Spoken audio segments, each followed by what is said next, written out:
अब मैं आपको एक प्रोसीजर बताने जा रहा हूं कि आपने कैसे इस मामूली से डब्बे के साथ स्वयं को संपूर्ण रूप से निरोगी कर लें। इसमें सबसे पहले आप पानी भरेंगे। इसके अंदर 1.5 लीटर पानी आता है। शुरुआत आप 500 ml पानी के साथ भी कर सकते हैं, 1 लीटर पानी के साथ भी कर सकते हैं, जिसमें आप कंफर्टेबल हो, जिसमें आप अनीमा सहज रीति से कर पाए, जिसमें आप सहज अनुभव करें। और इसमें आप सिर्फ सादा पानी भरेंगे, जो टैंकी का पानी, उसे कुछ गर्म ठंडा नहीं करना। जो नॉर्मल टेम्परेचर पर पानी आ रहा है वही पानी भरेंगे।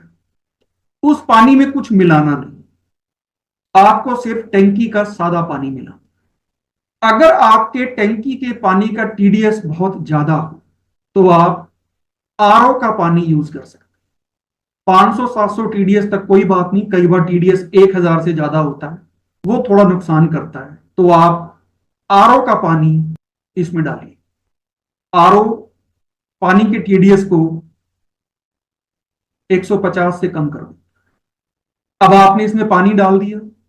ये प्रोसीजर आपने करना है नेचर्स कॉल आने के बाद। अनीमा करने का बेस्ट टाइम है नेचर्स कॉल के तुरंत बाद, क्योंकि आंतों ने जो सफाई अपने आप नेचुरल रूप से करनी है पहले वो करने दो। उसके बाद जो गंदगी अंदर चिपकी हुई रह गई उसको निकालने के लिए हम इस अनीमा पोर्ट का यूज करें।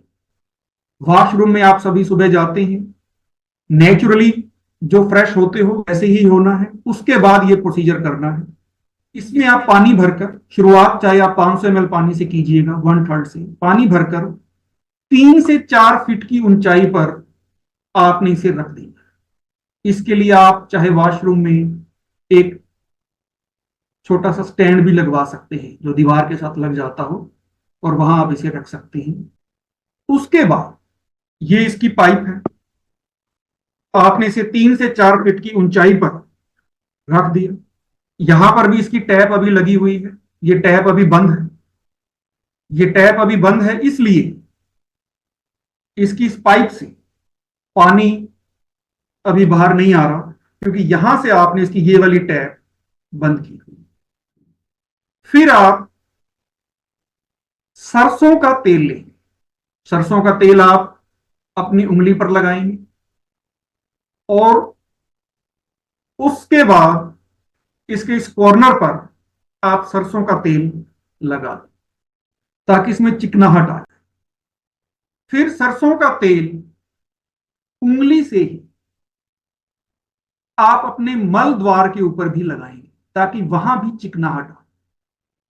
वहां भी चिकनाहट, इस पाइप के ऊपर भी चिकनाहट। जब दोनों जगह चिकनाहट होगी तो इसे आप अपने मल द्वार में बहुत आसानी से इंसर्ट कर पाएंगे बिना किसी प्रेशर। और नेचर्स कॉल आने के 3 से 4 मिनट तक हमारा मल द्वार खुला हुआ हो, जिस वजह से और भी आसानी से ये जो इसकी पाइप है बहुत आसानी से मल द्वार के अंदर चली जाती है। 3-4 मिनट के बाद मल द्वार बंद हो जाता है। ऐसा नहीं है कि उसके बाद आप डाल नहीं सकते, उसके बाद भी आप डाल सकते हैं, कोई दिक्कत नहीं आती। इसे डालना बिल्कुल सेफ एंड सिक्योर। और इसकी लंबाई होगी लगभग 1.5-2 फुट के आसपास। और हमारी बड़ी आंत का जो स्ट्रक्चर है ऐसा घुमावदार स्ट्रक्चर है, तो उस घुमावदार स्ट्रक्चर को पूरी तरह से कैलकुलेट किया जाए तो बड़ी आंत की लंबाई कैलकुलेट की जाए तो 25 फीट बन जाती है। 25 फीट, तो मतलब आप बड़ी आंत में 25 फीट लंबी पाइप डाल दो तब तक कोई दिक्कत नहीं। और इसकी तो लंबाई ही 1.5 से 2 फीट है, बिल्कुल सेफ एंड सिक्योर। और 1.5 से 2 फुट भी डालने की आवश्यकता नहीं पड़ती, आप इसे आधा फीट भी डाल लेंगे तो सफिशिएंट है, सिर्फ इतनी, दैट्स ऑल। पूरी 1.5-2 फीट चली जाए तो भी कोई दिक्कत नहीं। आपने हल्की सी इसकी टैप खोल देनी है और थोड़ा सा पानी बाहर निकाल देना है और टैप को फिर से बंद कर। ताकि इतने पोर्शन में अगर जो एयर है, एयर अगर इतने पोर्शन में अगर कोई एयर भी है तो वो भी बाहर निकलता है। उसके बाद आपने बैठे बैठे अपने मल द्वार में इसे इंसर्ट करना है। अब पाइप जो है मल द्वार में इंसर्ट करना है और अभी तक ये टैप बंद है, इसमें से पानी बाहर नहीं आ रहा है। अब आपने अपने वॉशरूम में एक चटाई बिछा लेनी। ये एक चटाई जो है आपने बिछा लेनी है। ये चटाई बिछाने के बाद आपने पेट के बल लेट जाना। ये ध्यान रहे कि ये टैप अभी तक बंद ही है, इसमें से पानी निकलना, पानी बाहर आना अभी शुरू नहीं हुआ है। ये टैप अभी बंद है।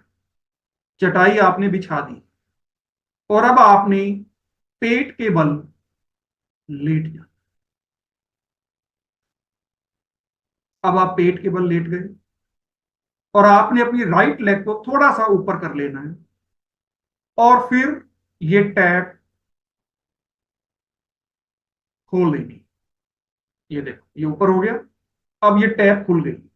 टैप खुलते ही इसमें से पानी आना, पानी बाहर आना शुरू और बड़ी आंत में ये पानी चढ़ना शुरू हो जाए। आपने उसी पोजीशन में लेटे रहना है, पानी को चढ़ाते रहना और आपने थोड़ा सा टेढ़ा होकर एक आंख इसके ऊपर भी रखनी है कि इसमें कितना पानी बचा है। जब आपको यहां दिखे कि इसका पानी समाप्त हो गया है या बिल्कुल थोड़ा सा रह गया है, तो आपने ये जो पाइप है अपने मल द्वार से बाहर निकाल। अब आप पेट के बल उल्टे लेटे हुए हैं, पानी आपकी आंतों में चढ़ चुका है और अब इसका जो खेल था वो भी खत्म हो। अब आप पेट के बल लेटे हुए हैं, आपने एक टांग ऊपर की थी। इस पोज के अंदर पानी बहुत सही विधि से आंतों में चढ़ता है और पूरी आंत में अभी वो पानी गया नहीं है। वो पानी आंतों की सभी दीवारों के साथ अभी टकराया नहीं है। अब हमारा अगला स्टेप शुरू होता है। अभी आपने राइट लेग ऊपर की थी, राइट लेग सीधी करेंगे, आप लेफ्ट लेग को ऊपर करेंगे और कुछ सेकंड, 30 से 60 सेकंड आप उस पोजीशन में बैठेंगे। फिर लेफ्ट लेग सीधी करेंगे, राइट लेग ऊपर करेंगे। फिर आप लेफ्ट राइट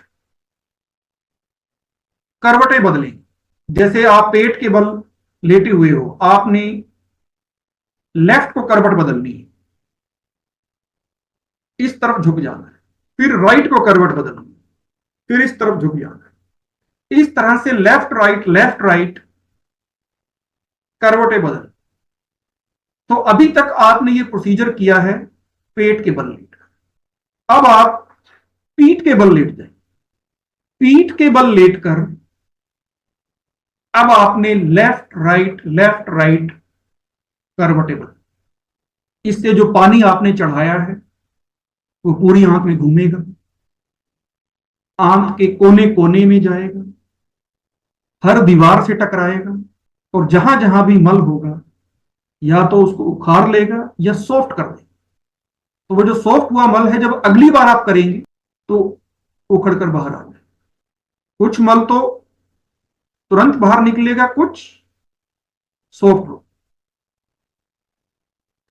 अलग अलग तरह की पोजीशंस इसकी होती हैं।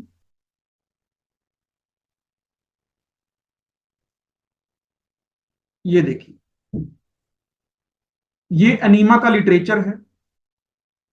जब आप अनीमा पॉट खरीदेंगे तो उसके साथ आपको ये लिटरेचर भी मिलेगा उस बॉक्स के अंदर, और इसके अंदर भी अलग अलग पोजीशंस बताई गई हैं। जो पोजीशंस मैंने आपको अभी बताई हैं, उसके अलावा ये सभी पोजीशंस भी आपको ट्राई करनी है।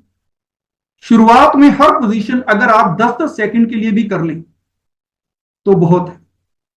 शुरुआत में अगर आप 2 या 3 मिनट भी होल्ड कर लें तो बेहतर है। धीरे धीरे अपनी कैपेसिटी बढ़ाते चले। 2 मिनट से 2.5 मिनट, 2.5 मिनट से 3 मिनट, 3 मिनट से 3.25 मिनट, और धीरे धीरे इस पोर्ट के अंदर जो पानी है वो भी बढ़ाते चले, 500 ml से 700 ml, 700 से 1000, 1000 से 1.5 लीटर। ये सभी के सभी पोजीशंस, मैक्सिमम पोजीशंस आपको लेट कर करनी है। जब हम लेट कर करते हैं तो पानी का प्रेशर हमारे मल द्वार पर नहीं पड़ता और हम उसको ज्यादा देर तक होल्ड कर पानी। अगर आप बैठे बैठे ही करेंगे उसके दो नुकसान हैं। एक तो पानी पूरी आंत में चक्कर नहीं लगा पाएगा, सिर्फ भारी पोर्शन पर ही रह जाएगा। दूसरा, आपके मल द्वार के ऊपर प्रेशर पड़ेगा। पेट के बल, पीठ के बल जब आप लेट जाते हैं तो प्रेशर आपकी पीठ पर और आपके पेट पर पड़ता है, आपके मल द्वार पर नहीं, जिससे आप उसे होल्ड कर पाते। जितना आप होल्ड कर पाएंगे उतना बेहतर रिजल्ट। शुरुआत में अगर आप 2 या 3 मिनट भी होल्ड कर ली तो बेहतर है। धीरे धीरे अपनी कैपेसिटी बढ़ाते चले, 2 मिनट से 2.5 मिनट, 2.5 मिनट से 3 मिनट, 3 मिनट से 3.25 मिनट, धीरे धीरे कैपेसिटी बढ़ाते हुए इसे 15 मिनट तक। फिर जितना समय आप कंट्रोल कर पाए बहुत अच्छा। अब आपको लगे कि अब नहीं हो तो बैठ जाएं टॉयलेट सीट पर जाकर और वहां पर जाकर सारा पानी निकाल दें। गंदा, काला, बदबूदार पानी बाहर निकले। ये वो सारी गंदगी थी जो हम अपने साथ लेकर घूम रहे थे और ये गंदगी ही हमें स्वस्थ नहीं होने देगी। अब आपका सवाल होना चाहिए कि ये प्रोसीजर कब तक करना होगा, कितनी बार करना होगा। नॉर्मली अगर अनीमा को सुबह शाम 2 बार किया जाए तो 6 महीने लगते हैं पूरी आंत की सफाई में। 15-15 मिनट तक, 15 मिनट सुबह, 15 मिनट शाम डेली किया जाए तो 6 महीने में आपकी पूरी आंत की सफाई। और अगर किसी ने गंद ज्यादा खाया है, फास्ट फूड, जंक फूड ज्यादा खाया है, 7 महीने, 8 महीने, 10 महीने भी लग सकते हैं। किसी किसी को इससे भी ज्यादा लग सकता है। तो ये पता कैसे चलेगा कि आंत पूरी साफ हो गई है या नहीं? जब आप आंतों में सफेद पानी चढ़ाओ, 15 मिनट होल्ड करो, उस पानी को वॉशिंग मशीन की तरह घुमाओ और फिर उसे बाहर निकाल दो और सफेद पानी ही बाहर निकले, बस समझ लेना कि यह आपकी जिंदगी का आखिरी अनीमा। इसके बाद आपको नहीं।